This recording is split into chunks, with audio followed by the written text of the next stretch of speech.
The galaxy was wide and filled with countless stars, yet for many centuries, there was no great war. The Great Council ruled with care, and most species followed its words. The council was made of wise leaders from every major world. They worked together to keep balance, so trade and learning could continue without fear. Children grew up without hearing the sounds of battle. Farmers planted seeds without worry that soldiers would burn their fields. Teachers spoke of history as if war was a story from long ago that would never return. Planets of different colors joined this great peace. The Elori, with their crystal cities that shone like rivers of light, welcomed visitors with calm smiles. The Zura, known for their skill in building ships and machines, shared designs with other species instead of keeping them secret. The gentle Mere people healed the sick wherever they traveled, asking for nothing in return. Even the proud Sarn, who had once been fierce in battle, laid down their weapons and became protectors of trade routes instead. It was a time when every being believed the galaxy had reached its golden age. The council halls were always busy. Great towers reached into the sky on the central world of Kalan, and beings from every corner of the stars came there to speak. Decisions were made not by one ruler but by voices raised together. Arguments still happened, but no battle fleets left their docks. The laws of peace were strong, and most followed them without question. To live under the council was to live without fear. Still, peace did not mean all was perfect. Some smaller worlds felt forgotten. Some merchants whispered that the powerful worlds gained more than the weak. But no one dared to rise against the council, for the dream of unity was too strong. To question it was to seem ungrateful for the gift of calm that stretched across the stars. The stories of war from the past were told like myths, almost too far away to be real. Many believed no being would ever raise weapons again. Then came the day when the first whisper of change spread across the council halls. A signal had been seen at the edge of known space. At first, no one believed it was real. Old scanners had picked up the shape of a ship, but its design matched nothing in the council records. It was not Elori, not Zura, not Sarn. The hull was dark, its angles sharp, built for strength rather than beauty. The engines glowed with a steady light, unlike the softer energy of modern vessels. Some said it looked like a relic from a forgotten time. The word passed quickly from one world to another. A ship had arrived from beyond the council's borders, and its silence was louder than any shout. No greeting signal came, no request to dock. It only waited at the edge of a quiet system, near a world of the Elori. The council sent scouts, who returned with pale faces and shaking hands. They said the ship was not empty. It carried a crew who looked like the ancient stories of humans. The word Terran was spoken in the halls for the first time in hundreds of years. To many, it was only a legend. Long ago, before the council was born, humans had walked the stars. They were known for courage but also for fire that burned too hot. Some records spoke of their wars, battles that left worlds broken. Others spoke of their will to survive, even when all odds were against them. But the records ended suddenly, and most believed they had vanished forever. Now it seemed they had returned, not as ghosts, but as living beings. Fear moved through the council like a shadow. Were the Terrans enemies? Were they lost wanderers? Did they come with demands? No one knew, for the ship sent no word. It only watched. The Elori worried, for the warship was too near their peaceful worlds. The Zura debated in their markets, wondering if Terran machines would outmatch their own. The Mere prayed that the newcomers came in peace. The Sarn clenched their fists, remembering the taste of old battles. Yet all of them waited for the council to decide. The council chamber grew restless. Leaders shouted, voices echoing against crystal walls. Some demanded the ship be forced to leave at once. Others urged patience, saying peace should be offered before any threat was made. A few argued that the Terrans should be welcomed, for their return might mean knowledge long lost. But in every voice there was unease, for no one could forget the ancient tales. Humanity was the species that never gave up, no matter the cost. If they had returned, it could mean a new age, but no one could tell if that age would bring unity or destruction. Far away, in the dark silence of space, the Terran warship drifted near a star. Its hull carried scars of old journeys. Its crew stood ready at their posts, watching the galaxy that had forgotten them. And at its heart, a single figure sat in the command seat, waiting. The galaxy thought peace was forever, but the arrival of that ship showed the truth. Peace had been an illusion, and illusions can break with the smallest touch. The Terran warship remained at the edge of the Ellery system. Its dark shape glowed faintly under the light of the nearby star, silent and still. To the people who lived on the crystal worlds, it was a shadow that refused to leave. Children asked their parents why a ship so old looked stronger than the fleets of the council. Traders avoided the outer routes, afraid that the strange vessel might strike without warning. Even though the ship had not fired a single shot, its presence filled every heart with unease. The council acted quickly. They sent a message to the Ellery, promising protection. Scouts were dispatched again, this time with more advanced sensors, to study the vessel. Their reports only deepened the mystery. The ship was old in design, perhaps hundreds of years, but it pulsed with power. Its weapons were active, though not raised. Its shields glowed faintly, as if daring any fleet to test them. The most unsettling detail was not the ship itself, but the humans who lived within it. Through the thin windows, the scouts had seen faces. Human faces. Broad, sharp, and filled with quiet strength.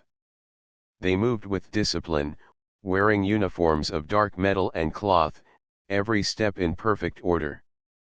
They were not wanderers lost in space. They were soldiers, trained for purpose. And in the center of the ship sat a commander whose name the galaxy would soon know: Ryan. Commander Ryan had eyes like steel. His voice, when he finally answered the first council message, was calm but heavy with command. He did not ask permission to be there. He did not speak of peace, nor of war. He only said, "We are Terran. We return to the stars." His words echoed across the channels, and silence followed. To some, it was a simple statement. To others, it was a threat. The council tried to remain steady. They sent a group of envoys, led by an Ellery diplomat named Selin, to board the ship. Selin was known for her grace and her gift of calm speech. Her shuttle docked with the Terran warship, and for hours no word came back. When she returned, her face showed something the galaxy had not seen in centuries: fear. She told the council that the humans were not hostile, but they carried themselves with power. They spoke with pride, not with submission.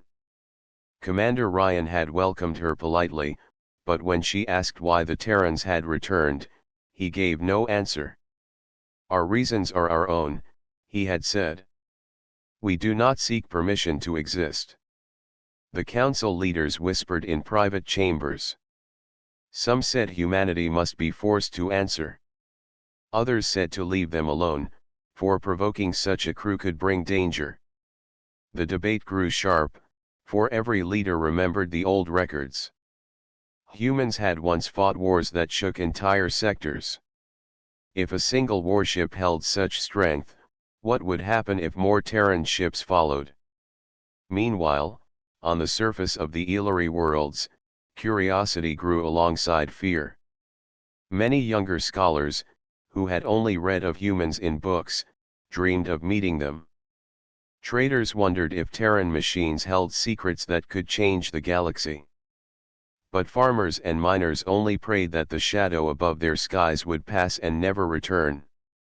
The balance of peace was no longer sure. For the first time in generations, the Council's rule felt weak. Ryan, inside his command chamber, studied the Council's fleets. He knew they watched him closely, circling like cautious predators. His crew waited for his orders, their discipline never breaking. They had trained in isolation for generations, preparing for the day when humanity would rise again. They had been told stories of their ancestors, men and women who had fought not to conquer, but to survive.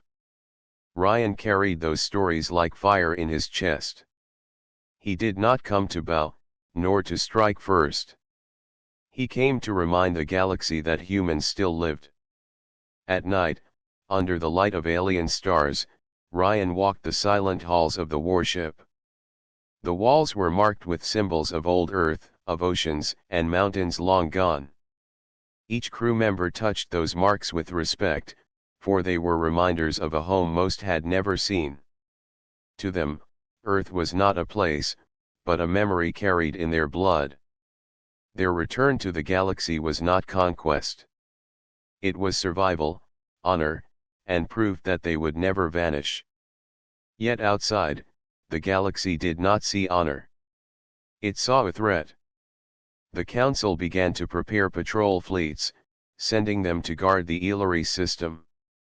Messages of warning spread across the stars, urging worlds to stay alert. A Terran warship has returned, the leaders announced. And everywhere, beings whispered the same question: was this the beginning of war, or the start of something greater? Ryan remained silent. His ship stood still, his weapons cold. He spoke no more words after his first message. But his silence was not peace. It was like a storm on the horizon, waiting. The galaxy had lived too long in calm, and now it felt the winds of change. The Terran warship had not fired, yet already it had shattered the illusion that peace would last forever. The council chamber was filled with voices. The return of the Terrans had become the only subject of every debate. The chamber's crystal walls glowed faintly as leaders from across the stars argued. Some stood with anger in their eyes, others with worry, and a few with quiet hope. The warship of the humans had not attacked, yet its presence was a wound in the calm fabric of the galaxy. For the first time in centuries, the council could not agree on a single path. A leader of the Sarn stood tall, his scaled hands clenched. He spoke with a firm voice that echoed across the hall. We cannot trust the humans. Their ship is armed, their commander refuses to answer questions, and their history is full of war. If we wait, they will grow stronger. We must act now and remove this threat before it spreads. Many Sarn supported his words, for they remembered the old stories of battles where humans fought without surrender. An Ellery elder rose in reply. Her crystal-like skin shimmered in the light as she spoke with calm tones. The Terrans have not fired upon us. They have not broken our laws. To attack them first would be to break the very peace we built. If we strike them, we prove that our peace is only fear disguised as law. Some nodded at her wisdom, but many shook their heads, too afraid of the unknown strength of the warship. The Zura, with their sharp minds for machines, debated in whispers.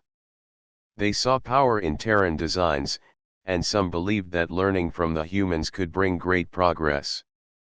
Others feared that such knowledge would tempt weaker worlds into conflict. The Mir, healers by nature, begged for patience. They prayed that the Terrans had returned not for war, but for friendship. Yet their soft voices were nearly lost in the storm of louder arguments. Ryan, aboard his warship, did not hear the full storm of debates, but he understood well the effect of silence. Each day his ship remained still, the tension in the galaxy grew. He gave no promises, but he gave no threats either. His crew kept to their duties, never breaking discipline.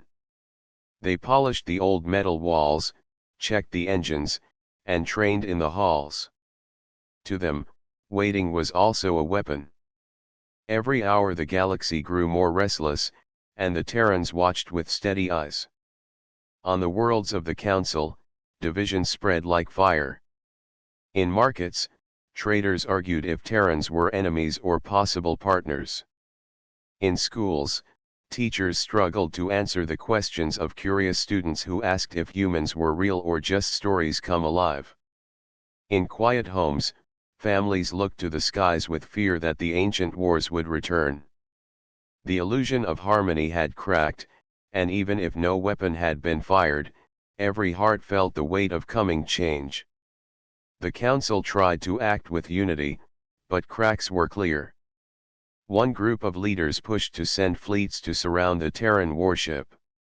They believed a show of power would force the humans to explain themselves. Another group refused, saying to corner the Terrans would risk a war that no one was ready to fight. Between these two sides, a smaller group spoke of welcome. They said that humanity's return could be a chance to learn, to grow stronger together. Yet their voices were faint, for fear is always louder than hope. In the middle of this storm, a new rumor spread. Some whispered that the Terrans were not alone, that more ships might be hidden beyond the edge of space. There was no proof, yet the thought was enough to set many worlds trembling. If one warship could make the galaxy uneasy, what would a fleet of them do? This rumor deepened the divide, turning caution into dread. Commander Ryan sat in his chair, watching the endless stars outside the warship's window. He knew the council feared him. He also knew they did not understand him. His silence was not meant as a threat, but as a shield. If he spoke too soon, his words could be twisted. If he revealed too much, the council would seek to control him. So he waited, letting the galaxy show its true self. He had learned from history that the mask of peace often hides weakness. Now he saw that truth unfold once more. The council's arguments reached no end. After days of heated words, no decision was made. Fleets remained on guard, but no order was given to strike. Diplomats sent more messages to the warship, but Ryan's reply never changed. "We are Terran. We return to the stars." That single message was repeated, and nothing more. It was enough to keep the council in doubt, and doubt turned allies into rivals. On the Ellery homeworld, where the warship was closest, division grew strongest. Farmers wanted the ship gone, fearing for their children. Scholars wanted to study it, hoping to unlock ancient secrets. Traders wondered if Terran goods could change the markets. The leaders of Ellery felt torn, for they wished for peace but could not ignore the fear of their people. Their crystal cities glittered under the stars, but shadows of doubt grew longer each night. And so the galaxy waited. No battle had begun, yet the calm of centuries was already broken. Fear divided worlds, arguments tore the council apart, and trust grew weaker. Humanity had returned, not with fire, but with silence. Yet that silence was sharper than any blade, for it forced the galaxy to face a truth it had long ignored: peace without strength is only an illusion. The council could not remain divided forever. After weeks of arguments, the leaders finally agreed on one action. They would send a demand to the Terran warship. The humans must disarm, lower their shields, and allow full inspection. If they obeyed, it would prove they sought peace. If they refused, then the galaxy would know they were dangerous. To the council, this seemed like a path of reason. But to the Terrans, it was a test of their dignity. The message was sent across the stars, reaching the warship as it drifted near the Ellery system. The words were polite, yet heavy with command. You must submit your vessel for inspection under Council law. No armed ship may remain in our space without approval. The words echoed in the silent command chamber where Commander Ryan sat. His crew turned to him, waiting for his decision. Their hands rested near the old controls, steady but tense. They knew what such a demand truly meant. To disarm was to kneel. Ryan stood slowly. His voice carried calm strength as he answered, not with anger, but with firm refusal. We are Terran. We will not surrender our ship. We will not lower our shields. We carry our honor and our past, and no council has the right to take that from us. His message was sent back to the leaders, clear and final. The crew felt pride in his words, for they were the words of every human heart that had endured exile and silence for generations. The council received the reply with unrest. Some leaders shouted that it was open defiance. Others warned that to push further would bring conflict. Yet fear won over reason. They ordered patrol fleets to shadow the Terran vessel, not to attack, but to pressure. Dozens of sleek council ships moved into the Ellery system, surrounding the warship from a distance. To the people on the crystal planets below, it looked as if the skies were filling with stars of steel. For days, the fleets watched the Terran ship. Ryan remained silent, his warship unmoved. The crews of the patrols grew restless. Their orders were clear: to hold position, to wait. But whispers spread among them that the Terran ship was studying their movements. Some captains began to feel insulted, believing the humans were mocking them with silence. Pride and fear mixed, and pride often wins when fear grows too heavy. Then came the moment of clash. A young captain of a council patrol ship, eager to prove his courage, moved closer to the Terran vessel than his orders allowed. His ship locked scanners onto the warship's hull. The act was not an attack, but it was a challenge. Ryan could not ignore it. With a single command, the Terran warship came alive. Its engines glowed, its weapons charged, and beams of energy cut through the void not to destroy, but to disable. The council ship shuddered as its systems went dark, drifting powerless in space. The silence that followed was heavier than any explosion. Council fleets froze, their captains unsure whether to fire or retreat. Ryan's voice broke through the channels, calm yet sharp as a blade. We do not seek battle. But we will not bow. Strike us, and you will learn the price of forcing our hand. His words carried not threat but truth, spoken with the weight of human history. To him, this was not conquest. It was survival of dignity. The disabled patrol ship was later towed back by its allies, its crew shaken but alive. No one had died, yet the message was clear: the Terrans were strong, and they would not be treated as subjects. The council fleets pulled back to a safer distance, still watching but no longer daring to provoke. The people of the Ellery system whispered in awe. A single warship had faced the might of the council and stood firm without fear. In the halls of the council, debate turned into chaos. Some leaders cried that the humans had revealed their nature, that they were dangerous and must be destroyed before more ships appeared. Others pointed out that the Terrans had shown restraint, disabling but not killing, proving they were not reckless conquerors.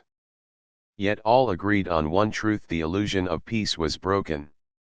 The galaxy had lived in comfort too long, and now it had been reminded that true strength still existed beyond the Council's control. On the Terran warship, Ryan walked the halls after the clash. His crew greeted him with silent nods, their eyes filled with pride. They had faced the test of strength and passed. Yet Ryan felt the weight of what had begun. The galaxy would no longer see humans as myths. They would be seen as power, and power always draws conflict. He stood by the window, looking out at the distant stars, and whispered to himself, "This is only the beginning." And in the hearts of countless beings across the galaxy, the same thought grew.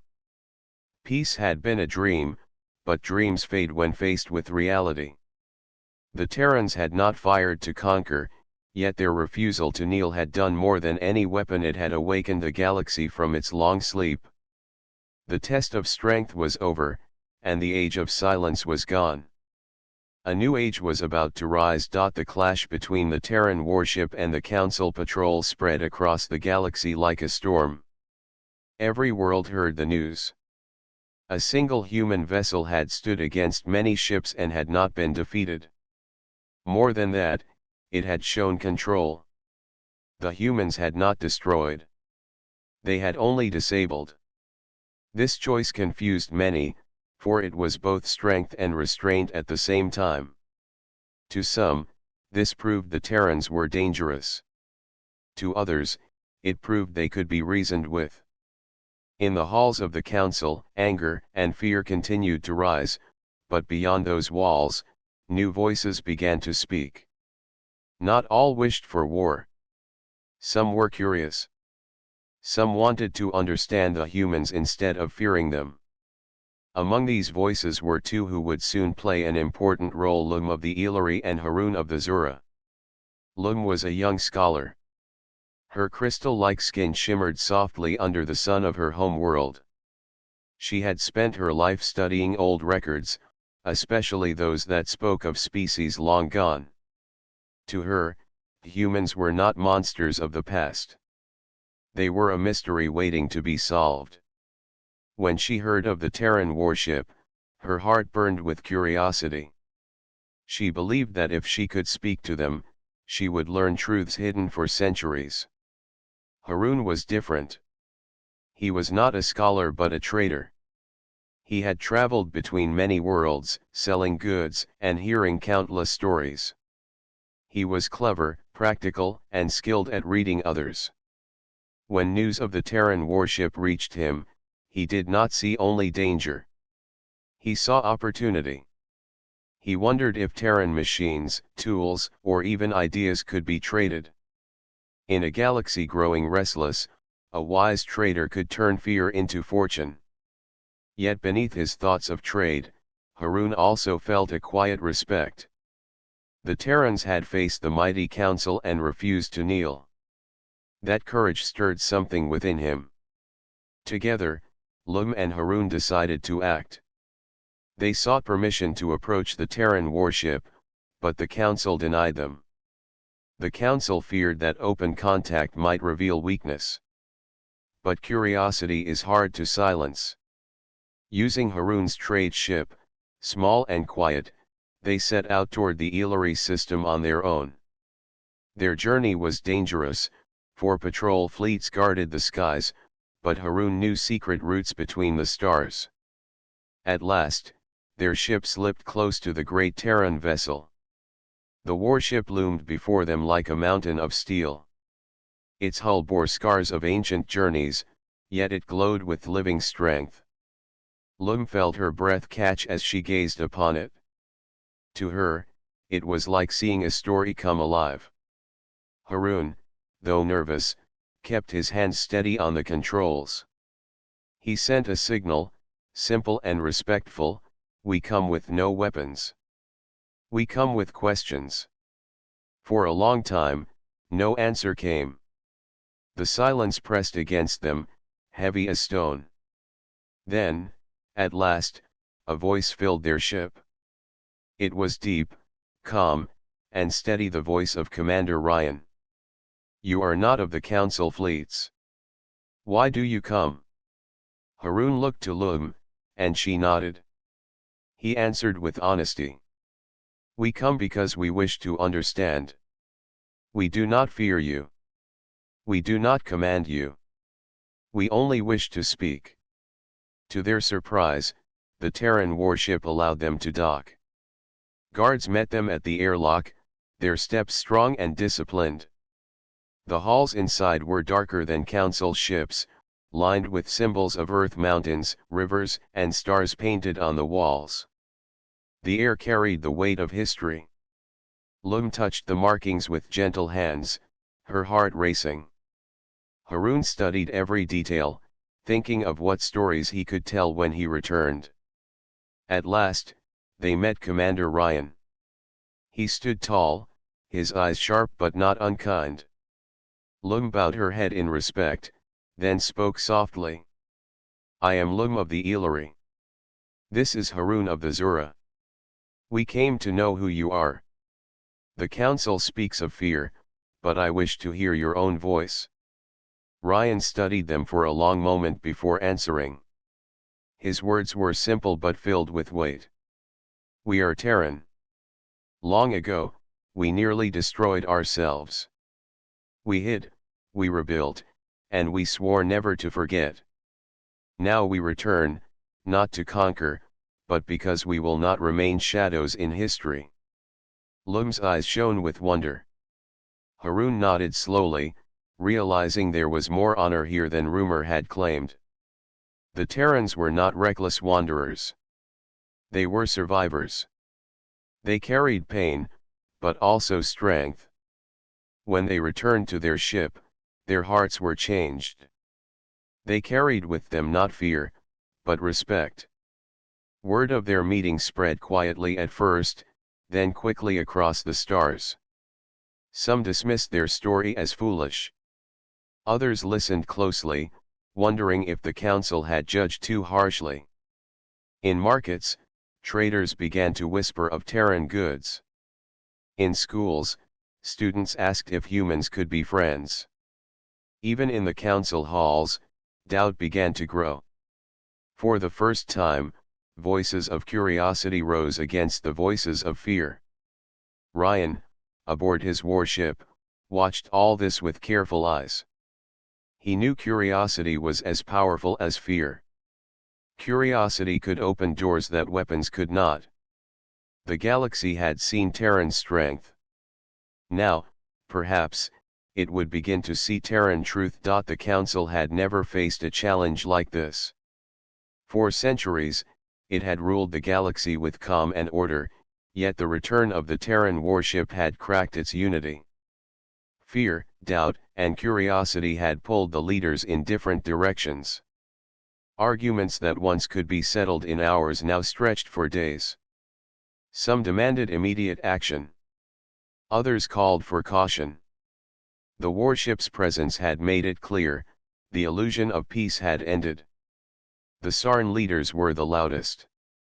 They called for fleets to strike, to destroy the Terrans before they could grow stronger. "We cannot wait," one Sarn shouted. "We cannot trust their silence. They are powerful, disciplined, and unpredictable. If we do not act, they will act. And then it will be too late." Behind him, other Sarn nodded in agreement. Their eyes glowed with the memory of ancient battles when humans had been fierce and relentless.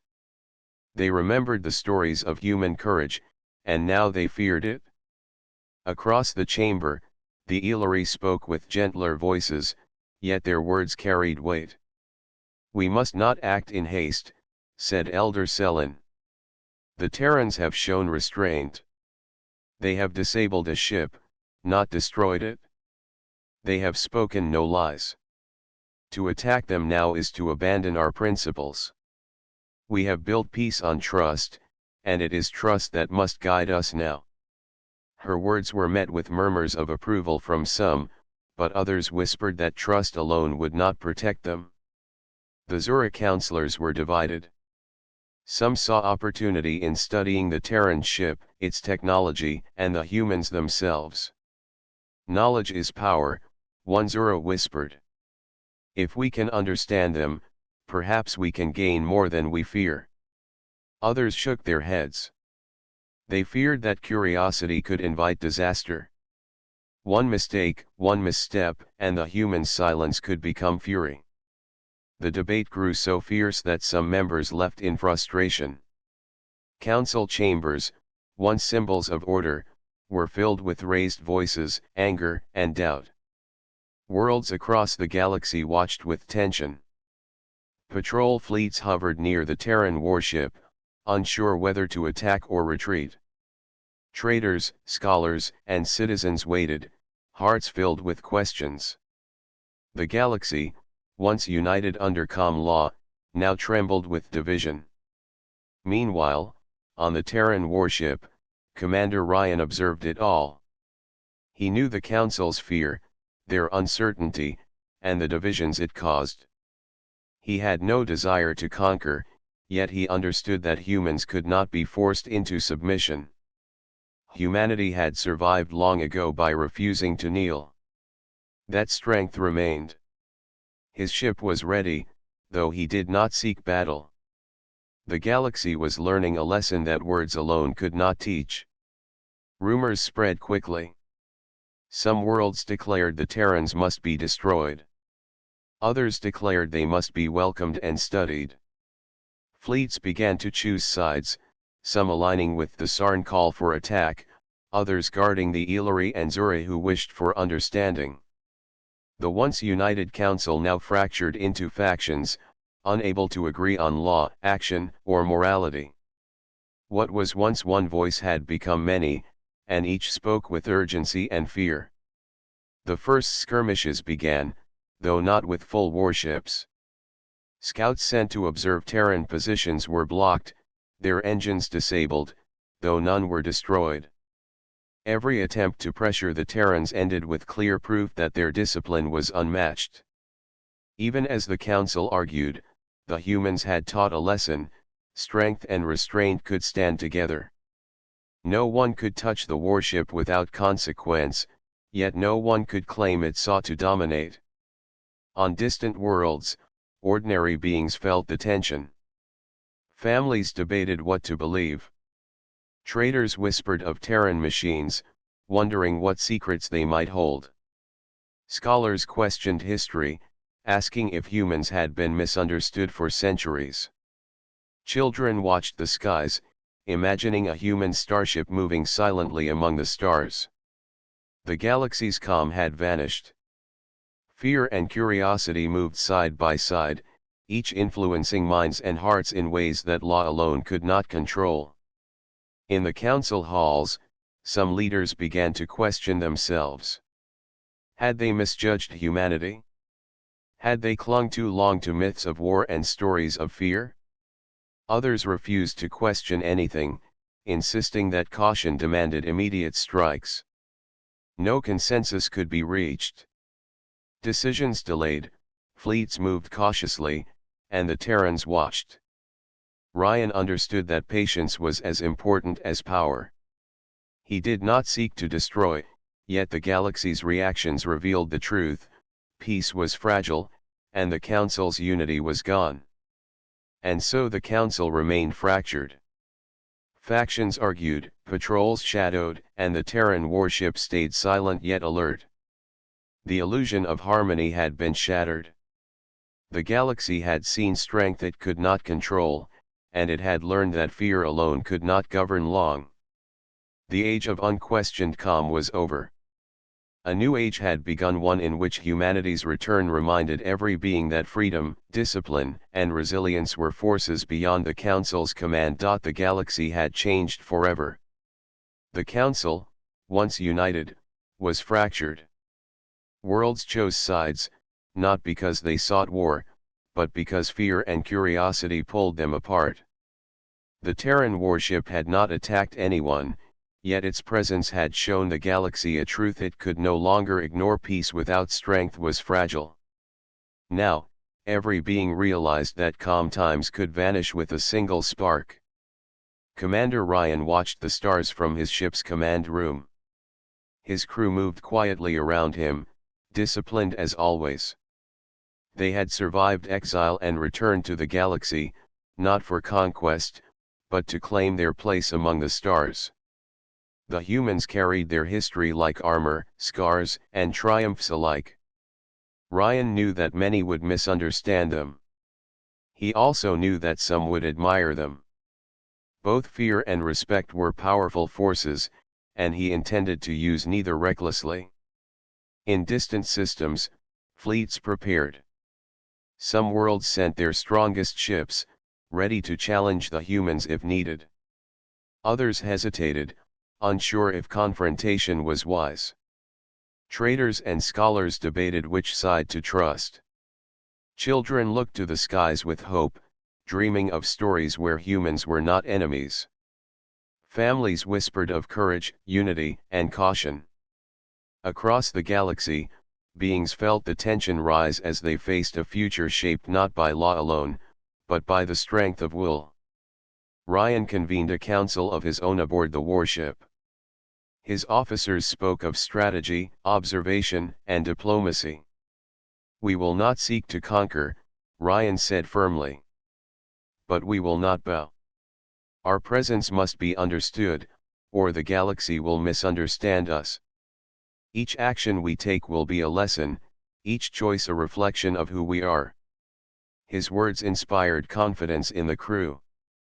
They were humans, survivors of history, and their return was proof that perseverance could shape destiny.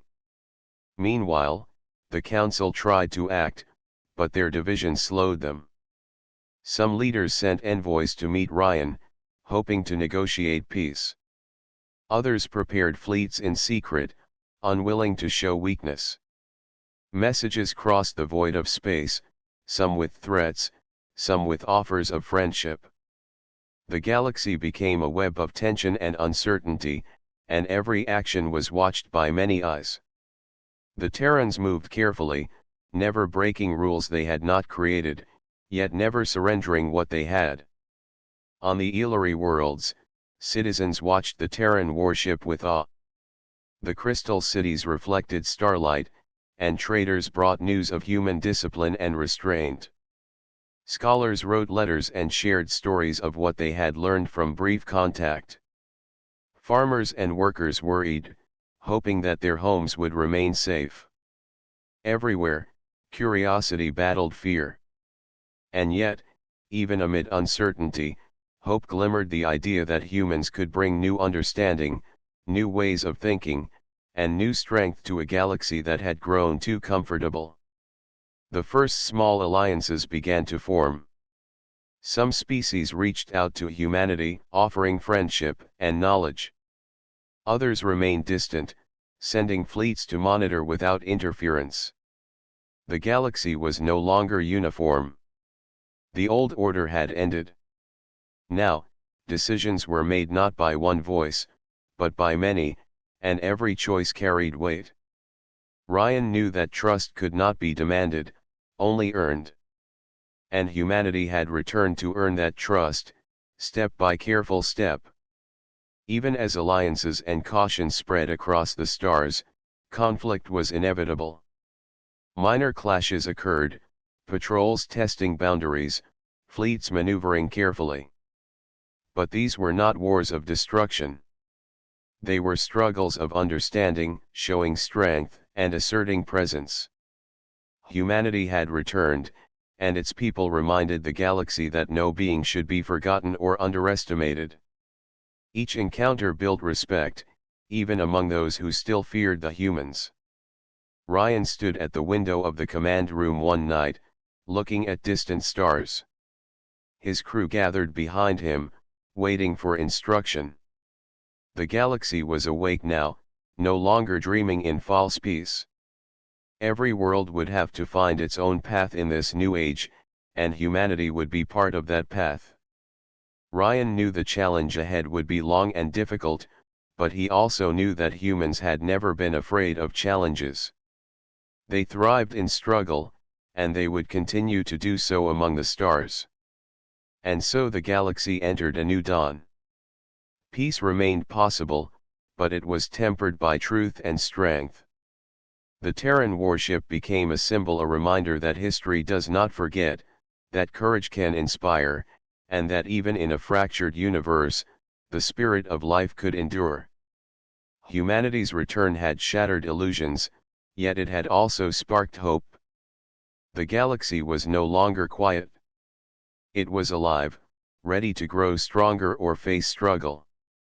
And through it all, humans stood firm, watching, guiding, and showing what it meant to survive and endure.